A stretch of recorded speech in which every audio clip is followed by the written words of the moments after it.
Welcome back to Talk Property to me. My name is Brad East. I'm Aaron Downey, and today we're going to be talking about the 5 worst properties you can buy in Australia right now. Stick around to the end because we also have some bonus tips to avoid really cornering yourself with these type of properties. Yeah, number 1. High density apartments, so inner city units. So there's some areas in Brisbane, Melbourne where there's really high density apartments.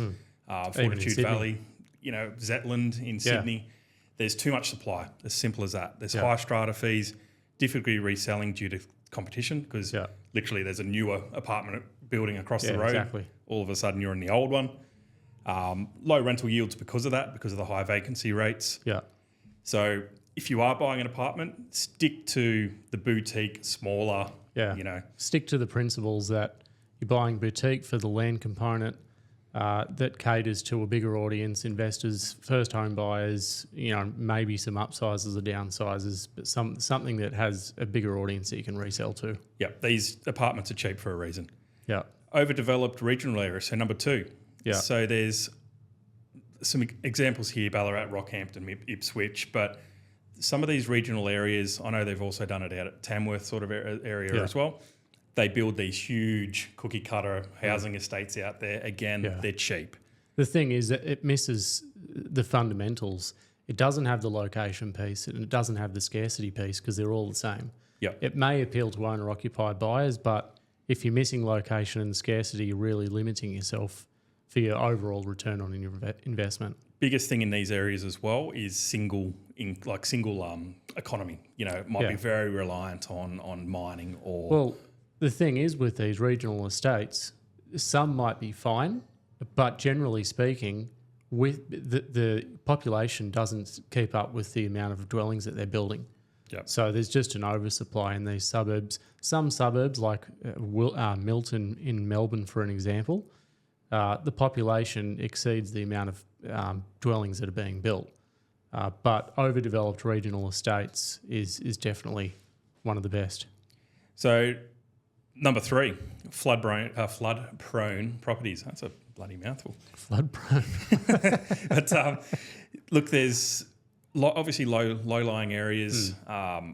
Obvious reasons. The insurance premiums are through the roof. Yeah. It's not going to be a great investment. No. I know someone that lives in the Hawkesbury. They have had, I think, 3 or 4 1-in-100-year flood events over the last 10 years. And the thing is, if people are using tools like the New South Wales Spatial Viewer to look at the flood-prone regions, some of those haven't been updated, and it's more council specific that are doing this research to try and update their floodplains. Yeah. So in those areas, lenders will only go up to a certain amount. You can't get lenders' mortgage insurance premiums. We're talking like $20,000, $30,000 a year in insurance premiums, not thousands. Yeah. Some things that you need to look out for as well. Obvious low-lying areas. Yep, that's one. But I've also got someone that I know that bought up near Tallabudra in Queensland. Yeah. And they're doing the big freeway. Oh, yeah. So that disrupted the natural water flow and then funneled it into one area and flooded the whole area. The thing is, it's like we're talking about flood-prone properties in that northern New South Wales, northern Queensland, that are susceptible to that natural flooding. We're not talking about flood zones for insurance like creeks or waterways. Yep. It's more so that a natural disaster. Correct. That 1-in-100 year, I think they call that. Yeah. So number 4, off-the-plan purchases. Never a great idea in my opinion. I mean, back in the day when people build houses solid, that it was fine, but they just can't keep up with the demand at the moment. The labour's just absolute rubbish. Yep.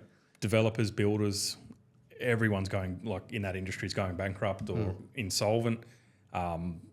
You don't get your deposit back in those situations. Yeah. They try to, but a lot of the time the money's gone. If you're buying off the plan, it's very similar to those high-density apartments and overdeveloped regional estates.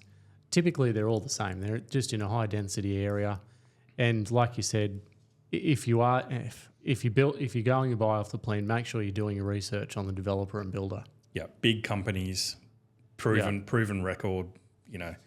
You're going to have a lot safer sort of thing. And we talk back to 2015, 2014 when I started doing this. Off the plan wasn't a bad idea because you're locking in today's prices and the economy was quite stable back then compared to what it is now. Yeah. So it wasn't bad. But now they're trying to lock in prices as if what they're going to be in 2 years' time. Yeah, and for there's sure. It's just no benefit in doing so. Yeah. So Number 5. last one, properties in declining regional towns. So Muswellbrook's probably a good example locally here. Yeah.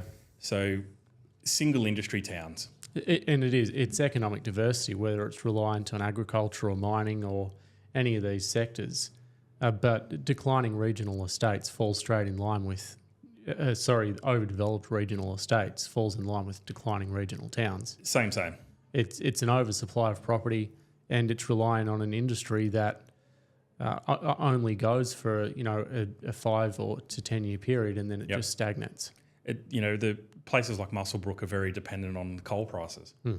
So they have a fall in that, the demand drops off, vice versa. All of a sudden, you've got these housing estates that are empty. Yeah, there's some rural regions across Australia where population's increasing, but we know that there's a natural migration towards the coast, and we've seen it published in multiple articles now that it's something staggering. Like 80% of the population will live within 7 kilometres of the coast. Yeah. So declining regional towns, they might be affordable, but they're affordable for a reason. Exactly, which puts us onto the tip. At the end here is cheap homes, high crime areas. Avoid those for obvious reasons.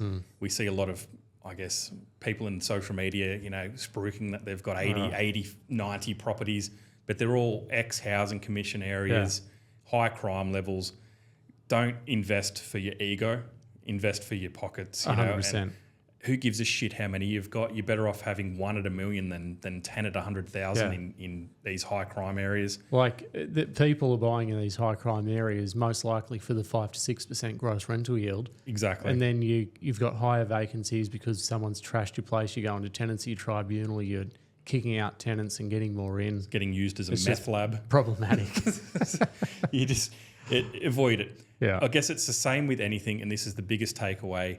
If something's cheap, it's probably for a reason. Yeah, I mean, there are very rare instances where you can identify gentrification, but at Redfern, for example, that gentrified 20 years ago, it's still a shithole. Yeah, it's still likely to get stabbed in the neck. There's a high chance of getting stabbed in the neck in a lot of those areas.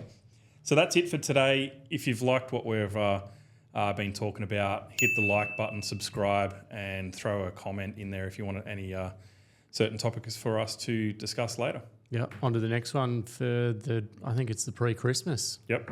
episode. Awesome. Thank you. See you on the next one.